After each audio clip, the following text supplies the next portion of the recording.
Hello students, my self मेघना miss. आज मैं स्टैंडर्ड 10th को लेसन नंबर 5 ईमानदारी की प्रतिमूर्ति यह सिखाने वाली हूँ। बच्चों, ये फ़ोटो आपको दिख रही है। ये फ़ोटो हमारे लेखक की है जिनका नाम है सुनील शास्त्री। सुनील शास्त्री ये लाल बहादुर शास्त्री के पुत्र है। लाल बहादुर शास्त्री, इनको तो सब जानते ही हैं। वे भारत के प्रधानमंत्री थे। वे एक सामान्य परिवार में जन्मे। सादा जीवन, उच्च विचार के सिद्धांतों को मानने वाले व्यक्ति थे। वे अपनी ईमानदारी, सादगी, सरलता आदि के लिए प्रसिद्ध थे। सुनील शास्त्री ये लाल बहादुर शास्त्री के पुत्र थे और इस लेसन में सुनील शास्त्री ने शास्त्री जी और अपने बीच की घटी कई प्रेरक घटनाओं का वर्णन किया है और वही वर्णन आज हमें इसमें देखना है। हमने अपने जीवन में बापूजी के रहते अभाव नहीं देखा। उनके न रहने के बाद जो कुछ मुझ पर बीता वह एक दूसरी तरह का अभाव था कि मुझे बैंक की नौकरी करनी पड़ी। लेकिन उससे पूर्व बापूजी के रहते मैं जब जन्मा था तब वे उत्तर प्रदेश के पुलिस मंत्री थे। लेखक बोलते हैं कि उन्होंने जीवन में, यानी जब लाल बहादुर शास्त्री थे तो किसी बात की उनके जीवन में कमी नहीं थी। लेकिन जब लाल बहादुर शास्त्री का देहांत हो गया तब उन पे जो बीती वो बहुत ही भयंकर था। वो बोल रहे थे कि उन्हें बैंक में नौकरी करनी पड़ी। इतना ही नहीं तो लेकिन उससे पूर्व यानी जब शास्त्री जी थे तब वो लेखक का जन्म हुआ तब वे उत्तर प्रदेश में पुलिस मंत्री थे। कौन? शास्त्री जी। उस समय पुलिस मंत्री को गृह मंत्री भी कहा जाता था। इसलिए मैं हमेशा कल्पना किया करता था कि हमारे पास ये छोटी गाड़ी नहीं, बड़ी आलीशान गाड़ी होनी चाहिए। लेखक को जब शास्त्री जी गृह मंत्री थे तब उनको लग रहा था कि हमारे पास छोटी गाड़ी नहीं तो बहुत बड़ी आलीशान गाड़ी होनी चाहिए। बापूजी प्रधानमंत्री हुए तो वहाँ जो गाड़ी थी वह थी इम्पाला शेवरलेट।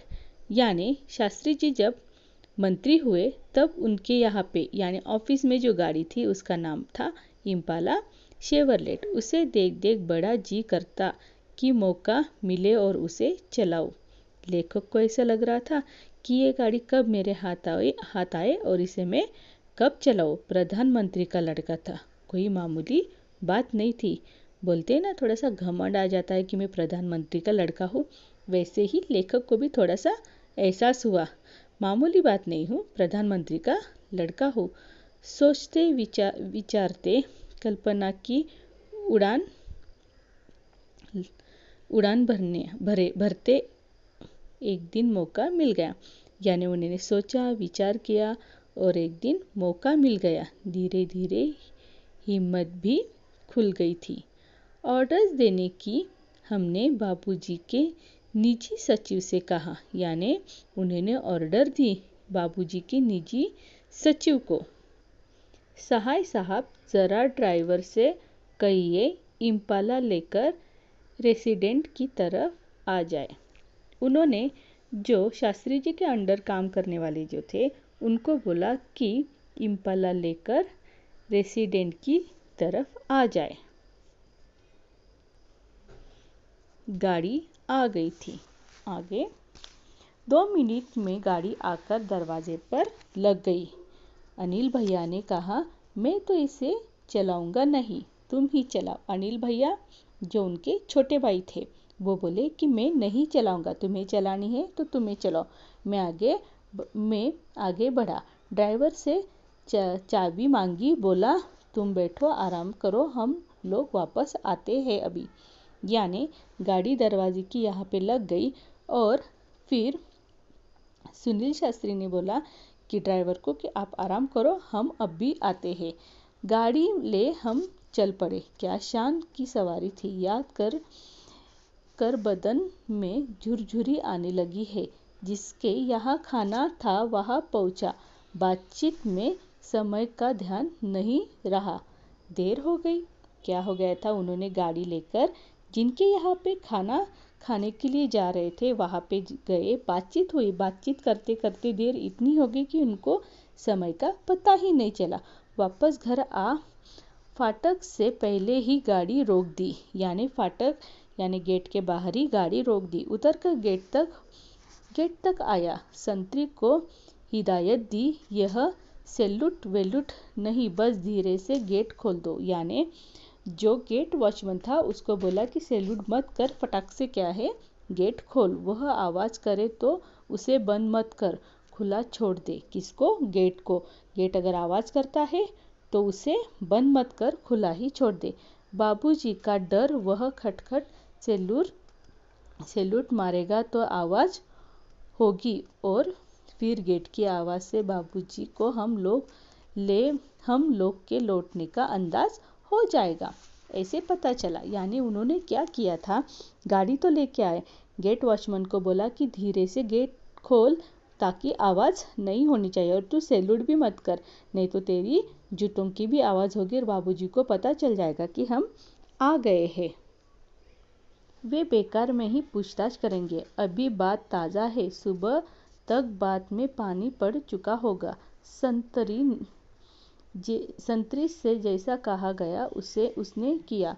दबे पैर पीछे किचन के दरवाजे से अंदर घुसा जाते ही अम्मा चिल्लाई। दोनों जो भाई थे वो दबे पैर किचन की पीछे से गए, लेकिन तभी उनकी जो माँ थी वो चिल्लाई उन पे। माँ चिल्लाई और बोली, माँ से पूछा उन्होंने कि बाबूजी आ गए? कुछ पूछा तो नहीं? बोली, हाँ आ गए। पूछा था, मैंने बता दिया। आगे कुछ कहे ही हिम्मत नहीं पड़ी यह जानने सुनने की बाबूजी ने क्या कहा। फिर हिदायत दी, सुबह किसी को कमरे में मत भेजिएगा। यानी बाबूजी ने बोला कि सुबह किसी को कमरे में नहीं भेजो। यानी दोनों जो थे वो दोनों बच्चे कहाँ गए हैं, बाबूजी ने सिर्फ इतना पूछा और ठीक है किसी को कमरे में मत भेजो। रात देर हो गई है, सुबह देर तक सोना होगा। यानी उनको समय का पता नहीं चला, रात से देर तक वो बाहर ही थे। नेक्स्ट, सुबह 5:30 पौने 6 बजे किसी ने दरवाज़ा खटखटाया। नींद टूटी। मैंने बड़ी तेज आवाज़ में कहा, देर रात को आया हूँ, सोना चाहता हूँ, सोने दो। क्या हुआ था? दोनों जो थे यानी शास्त्री जी के दोनों बेटे देर तक घर से बाहर थे और सुबह 5:30 पौने 6 बजे तक किसी ने उनका दरवाज़ा खटखटाया तो वो जोर से चिल्लाने लगे कि रात को देर तक हम बाहर थे, थोड़ी देर हमें सोने दो। यह सोचकर कि कोई नौकर चाय लेकर आया होगा, लेकिन दरवाजे पर दस्तक फिर पड़ी। झुंझलाता जोर से बिगड़ने के मूड में दरवाजे की तरफ बढ़ा। बड़बड़ाता हुआ दरवाज़ा खोला, पाया बाबूजी खड़े हैं। हमें कुछ न सूझा, माफ़ी मांगी। बेध्यानी में बात कह गया हूँ। वे बोले, कोई बात नहीं, आओ आओ, हम लोग साथ साथ चाय पीते हैं। बहुत गुस्से में बोला, दरवाज़ा खोलने की तरफ गया बड़बड़ाते हुए और दरवाज़ा जैसे ही खोला तो सामने उन्हें दिखता है कि बाबूजी है और फिर वो एकदम से ब्लैंक हो गए, उनको कुछ सूझा नहीं और उन्होंने तुरंत माफ़ी मांगी। माफ़ी मांगने के बाद शास्त्री जी बोली, कोई बात नहीं, चलो सब मिलकर साथ में चाय पीते हैं। हमने कहा ठीक है, बस जल्दी जल्दी हाथ मुँह धो चाय के लिए टेबल पर आ पहुँचे। लगा उन्हें सारी रामकहानी मालूम है, पर उन्होंने कोई तर्क नहीं किया, न कुछ जाहिर होने दिया। कुछ देर बाद चाय पीते पीते बोले, अम्मा ने कहा तुम लोग आ गए हो, पर तुम कहते हो रात बड़ी देर से आए, कहाँ चले गए थे? यानी शास्त्री जी को कुछ पता ही नहीं था कि बच्चे देर तक कहाँ गए थे और वो घर है या नहीं। उनकी माताजी ने बोला था कि बच्चे आ गए हैं और बाद में जब सुबह शास्त्री जी दरवाज़ा खटखटाते हैं तो जब ये ज़ोर से चिल्लाते कि रात को बहुत देर तक आए हैं, तब शास्त्री जी उन्हें पूछते हैं कि अम्मा तो बोलती है कि बच्चे हैं घर पे और तुम बोल रहे कि रात को देर से आए हैं। उन्होंने पूछा कि कहाँ गए थे। जवाब दिया, हाँ बाबूजी, एक जगह खाने पर चले गए थे। उन्होंने अभी जवाब दिया है कि हाँ बाबूजी, एक जगह पर खाने पर चले गए थे। उन्होंने आगे प्रश्न किया, लेकिन खाने पर गए तो कैसे? जब मैं आया तो फिएट गाड़ी गेट पर खड़ी थी। गए कैसे? यानी जो गाड़ी थी, कौन सी? दूसरी वाली गाड़ी, वो गेट पर ही थी। फिर गए कैसे? कहना पड़ा हम इम्पाला शेवरलेट लेकर गए थे। देखो, फिएट गाड़ी जो थी वो घर पे ही थी और उन्होंने कौन सी ऑफिस की गाड़ी लेकर गए थे। बोले, ओ हो, तो आप लोगों को बड़ी गाड़ी चलाने का शौक है।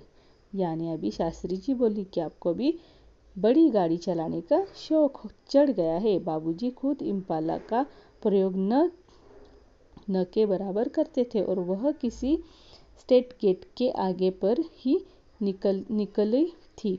उनकी बात सुन मैंने अनिल भैया की तरफ देखा, आँख से इशारा किया। मैं समझ गया था कि वह इशारा इजाज़त का है।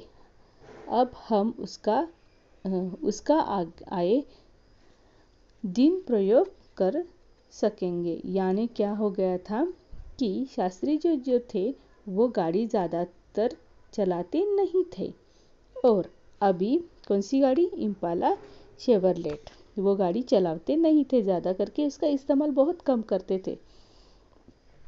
और एक दूसरे पे दोनों भाई एक दूसरे को क्या करते थे? आंखों से इशारा करते थे कि कुछ प्रॉब्लम इतनी हुई नहीं है, यानी हम आराम से गाड़ी चला सकते हैं। चाय खत्म कर उन्होंने कहा, सुनील ज़रा ड्राइवर को बुला दीजिए। किसने? शास्त्री जी ने कहा। मैं ड्राइवर को बुला लाया। उससे उन्होंने पूछा, तुम लॉग बुक रखते हो ना? तो उसने बोला, इनसे हाँ, मैं उत्तर दिया। यानी उन्होंने आगे कहा, एंट्री करते हो कल कितनी गाड़ी इन लोगों ने चलाई। यानी लॉग बुक में उनके यानी इन बच्चों ने कितनी देर तक गाड़ी चलाई उसकी एंट्री की है क्या तुमने? उसकी एंट्री बुक है क्या तुम्हारे पास? वह बोला, 14 किलोमीटर। यानी कितने किलोमीटर तक गाड़ी चलाई थी? 14 किलोमीटर तक। उन्होंने हिदायत दी, उसमें लिख दो 14 किलोमीटर निजी उपयोग। यानी प्राइवेट काम के लिए इन्होंने इस गाड़ी का इस्तेमाल किया है। तब भी उनकी बात हमारी समझ में नहीं आई। फिर उन्होंने अम्मा को, जब तक इन बच्चों ने यानी शास्त्री जी के बच्चों के पास ये गाड़ी थी, वो किस काम के लिए इस्तेमाल हो गई थी? प्राइवेट काम के लिए। तो वहाँ पे उन्होंने कितनी 14 किलोमीटर तक उन्होंने गाड़ी चलाई थी। तो इसकी एंट्री उन्होंने उनके ड्राइवर को बोला था कि आपके लॉग बुक में उसकी एंट्री कर लो। लेकिन शास्त्री जी के दोनों बच्चों को ये समझ में ही नहीं आ रहा था कि ये ऐसे क्यों लिखा जा रहा है। नेक्स्ट लेसन नेक्स्ट वीडियो में बताती हूँ।